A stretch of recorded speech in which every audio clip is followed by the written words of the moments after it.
नमस्ते दोस्तों, आप सभी का स्वागत है आपके अपने YouTube channel maths academy by Rahul sir. जैसे कि मैंने बताया था कि आज हम पढ़ाएंगे साधारण ब्याज और चक्रवृद्धि ब्याज का अंतर। वो भी ऐसा पढ़ाए जाएंगे कि कोई भी ऐसा YouTube पे नहीं आज तक पढ़ाया होगा किसी ने। ठीक है, बिल्कुल इंपॉर्टेंट टॉपिक होगा और सबसे ज्यादा आने वाला टॉपिक है, इसलिए आज स्टार्ट करते हैं। चलो देखते हैं आज का पहला क्वेश्चन। साधारण डिफरेंस लिखे दे रहा हूँ टॉपिक, CIE और SI का difference of CI and SI। Start करते हैं आज का पहला क्वेश्चन। आज का पहला क्वेश्चन है, हमें 40,000 रुपए की राशि का 40,000 रुपए की राशि का 40,000 रुपए की राशि का 15% वार्षिक ब्याज की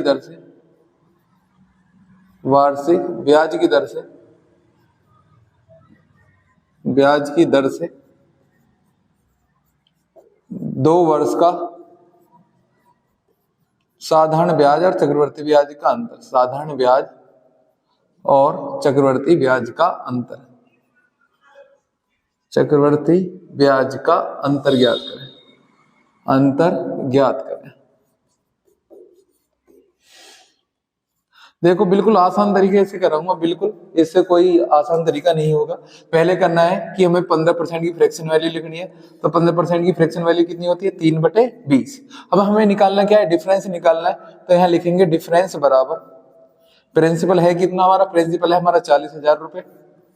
अब देखो कुछ नहीं करना है, 15% की फ्रैक्शन वैल्यू कितनी थी, 3/20, 3/20 15, तो 2 साल है तो 2 बार रिपीट करना है, बस 2 बार रिपीट मानना है। 2 साल है तो 3/20 गुना 3/20, 2 जीरो से 2 जीरो कैसे, 2 दूनी 4, 4 से 4 काटा 100 बार, 3 या 9, 9 की 100 में गुणा करी तो हमारा डिफरेंस कितना आ गया, 900 रुपए। बिल्कुल आसान तरीका है, कुछ भी नहीं है, नहीं कोई फॉर्मूला नहीं रटना है। करना क्या है, 40,000 रुपए की राशि का 15% वार्षिक ब्याज की दर से 2 वर्ष का साधारण ब्याज और चक्रवर्ती ब्याज का अंतर ज्ञात करना है। तो 15% की फ्रैक्शन वैल्यू कितनी है, 3/20, यानी कि हमें डिफरेंस निकालना है। प्रिंसिपल कितना दे रखा है, 40,000 रुपए।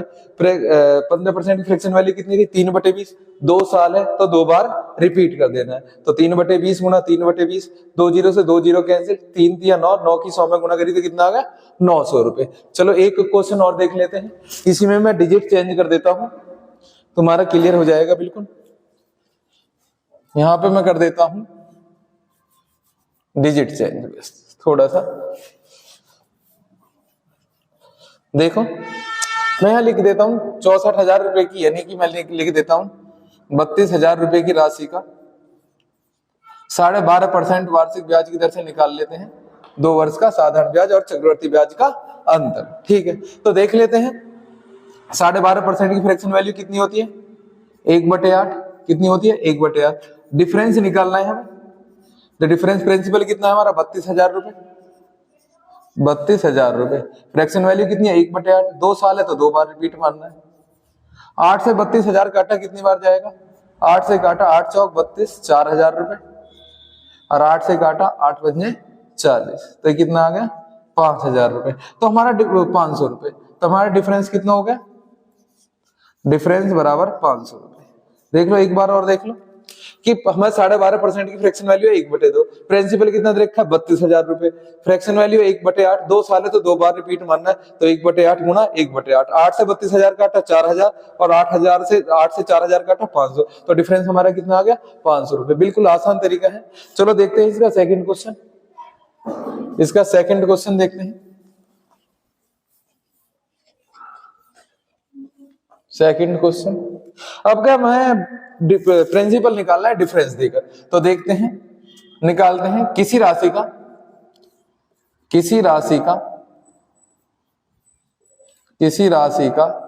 20% वार्षिक ब्याज की दर से 20% वार्षिक ब्याज की दर से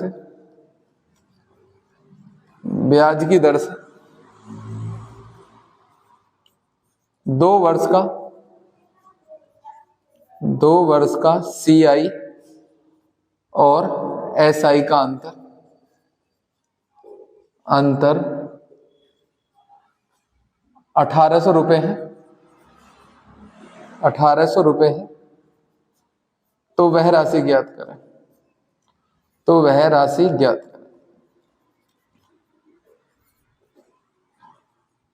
देख लो, कोई फॉर्मूला भी नहीं है, कुछ भी नहीं है, सीधा देखो हमें क्या दे रखा है, हमें रेट दे रखा है। रेट कितना है 20%, तो 20% की फ्रैक्शन वैल्यू कितनी है 1/5। अब हमें पहले हमें क्या दे रखा था प्रिंसिपल, इस बार क्या दे रखा है डिफरेंस दे रखा है कितना 1800 रुपए, यानी डिफरेंस हमारा 1800 रुपए। हमें निकालना क्या है प्रिंसिपल।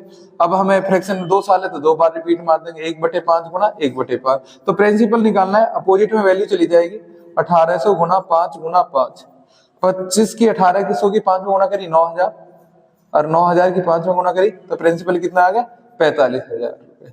बिल्कुल आसान तरीका है, देख लो कुछ नहीं हुआ है, सीधा सीधा है, 45,000 रुपए हमारा आंसर आ गया। देखो किसी राशि का 20% वार्षिक ब्याज की दर से 2 वर्ष का सीआई और एसआई का अंतर 1800 रुपए है, तो वह राशि ज्ञात करें। तो हमारे रेट कितना था 20%, और 20% की फ्रैक्शन वैल्यू कितनी है 1/5, यानी कि हमारा ब्याज हमें क्या दे रखा था अंतर 1800 रुपए। इस बार निकालना क्या है प्रिंसिपल, रेट कितना 1/5 था, तो 2 साल है तो 2 बार रिपीट मार देंगे, तो 1800 इधर जाएंगे तो क्रॉस मल्टीप्लाई 1800 गुना 5 गुना 5, 1800 की 5 में गुना करी 9000, 9000 की 5 में करी तो कितना आ गया 45,000 रुपए। ठीक है, इसी में मैं एक और क्वेश्चन करा देता हूँ डिजिट चेंज करके, देख लो एक बार और। इसी में चेंज कर देता हूं डिजिट, थोड़ी हार्ड सी कैलकुलेशन करा देता हूं। मैंने यहां पे लिख देता हूं रेट हमारा 15%, और रेट हमारा 15% है, और ब्याज है हमारा 900 रुपए, साधारण ब्याज और चक्रवर्ती ब्याज का अंतर। तो हमें क्या करना है 15% की फ्रैक्शन वैल्यू बनानी है। तो 15% की फ्रैक्शन वैल्यू कितनी होगी 3/20, तो ब्याज कितना दे रखा है हमारा 900 रुपए, कितना दे रखा है 900 रुपए। प्रिंसिपल निकालना है, फ्रैक्शन वैल्यू कितनी है 3/20 गुना 3/20। जिसको दिक्कत आए तो इधर ले जाओ क्रॉस मल्टीप्लाई, मान लो 900 गुना 20 गुना 20 और बटे में 3 तिया 9, 9 से 100 काटा कितनी बार गया 100, 2 दूनी 4 और 4 जीरो है, तो प्रिंसिपल कितना आ गया हमारा 40,000 रुपए। प्रिंसिपल कितना आ गया हमारा 40,000 रुपए। ठीक है, नेक्स्ट टाइप कराता हूं जिसमें रेट निकालना। ठीक है, रेट निकालने के लिए क्या करते हैं देख लेते हैं। थर्ड टाइप रेट निकालने के लिए, रेट निकालने के लिए थर्ड टाइप देख लेते हैं एक बार। यहां पे लिखा 50,000 रुपए की राशि का, 50,000 रुपए की राशि का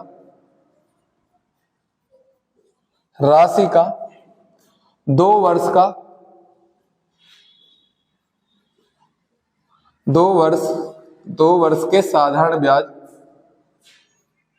और चक्रवर्ती ब्याज का अंतर, और चक्रवृद्धि ब्याज का अंतर, चक्रवर्ती ब्याज का अंतर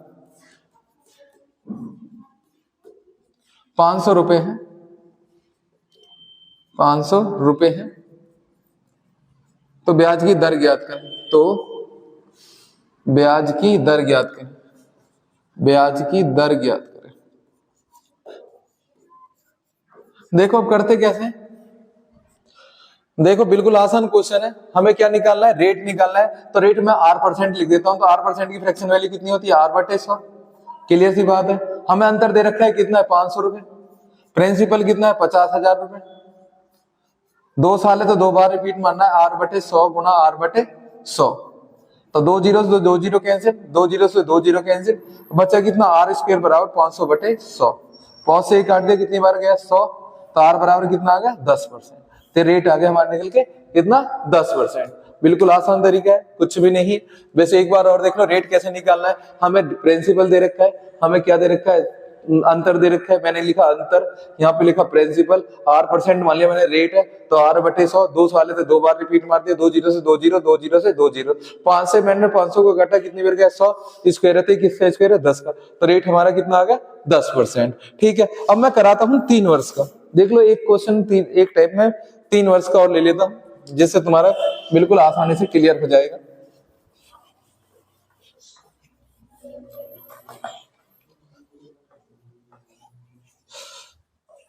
देखो 3 वर्ष का और देख लेते हैं।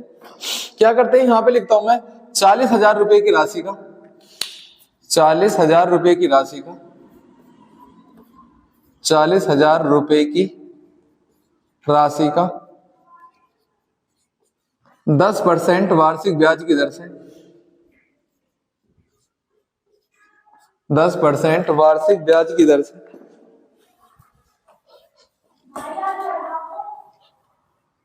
क्या दिन जो कह रहा है 10% वार्षिक ब्याज की दर से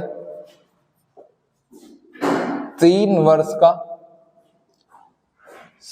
साधारण ब्याज और चक्रवर्ती ब्याज का अंतर ज्ञात करें और चक्रवृद्धि ब्याज का अंतर ज्ञात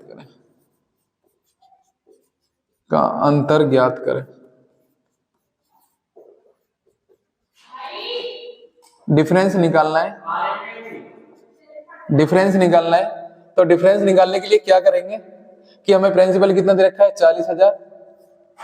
ठीक है, पहले की तरह करना है। फ्रैक्शन वैल्यू 10% की कितनी होगी 1/10 तो यहाँ पे क्या करेंगे 2 साल पहले की तरह सीधी तीसरे साल क्या करेंगे, तीसरे साल का ब्याज निकालना है तो क्या करेंगे इसमें 3 की गुणा कर देंगे। 10 की 3 में गुणा करें 30 और 1 31/10। एक बार और देखो क्या करना है कि 2 साल तो पहले की तरह कि 2 साल में क्या करते थे 2 बार रिपीट, पर तीसरे साल में क्या करेंगे इसमें 3 की गुणा करेंगे और ऊपर वाले को प्लस कर देंगे। तो 10 में 3 की गुणा करी 30 और एक जोड़ा कितना गया 31। क्लियर बात है, तो 3 जीरो को 3 जीरो काट देंगे। ठीक है, तो बचा कितना हमारा यहाँ से 40 और वहां से बचा 31। मल्टीप्लाई कर देते हैं 0 4 एकम 4 4 3 12। तो 3 वर्ष के साधारण ब्याज और चक्रवर्ती ब्याज का अंतर कितना आ गया हमारा 1240 रुपए। ठीक है, इसमें एक क्वेश्चन और करा देता हूं। ठीक है, एक क्वेश्चन और करा देता हूं। यहां पे लिख देता हूं मैं फ्रैक्शन वैल्यू 8,000 रुपए 8,000 रुपए। ठीक है, और रेट कर देता हूं मैं 15%। ठीक है, डिफरेंस निकालना है तो डिफरेंस निकालने के लिए क्या करेंगे, प्रिंसिपल कितना है हमारा 8,000 रुपए और 15% की फ्रैक्शन वैल्यू कितनी है 3/20। यहाँ पे लिख देता हूं 3/20। ठीक है, तो यहाँ पे लिखा 3/20 गुणा 3/20 और गुणा 3 साल के लिए मैंने क्या बताया 3 साल में क्या करेंगे नीचे वाले 3 की गुणा, तो 3 की गुणा करी 20 या 60 और 60 में 3 जोड़ा तो कितना हो गया 63/20। नीचे वही संख्या रहेगी कभी नहीं चेंज होगी। तो 3 जीरो से 3 जीरो कैंसिल 1 2 3। तो यहाँ पे क्या बचा 2 दूनी 4 दूनी 8 यानी कि 8 से 8 कैंसिल। तो यहाँ पे बचा कितना 3 3 9 9 की गुणा कितना है 63 में। ठीक है, तो 9 3 27 की 7 हासिल 2 9 6 54 और 2 56। तो हमारा कितना आ गया 3 साल के साधारण ब्याज और चक्रवर्ती ब्याज का अंतर 567 रुपए। ठीक है, आज की क्लास में इतने ही रखते हैं और अगली क्लास में जल्दी ही मिलेंगे। ठीक है।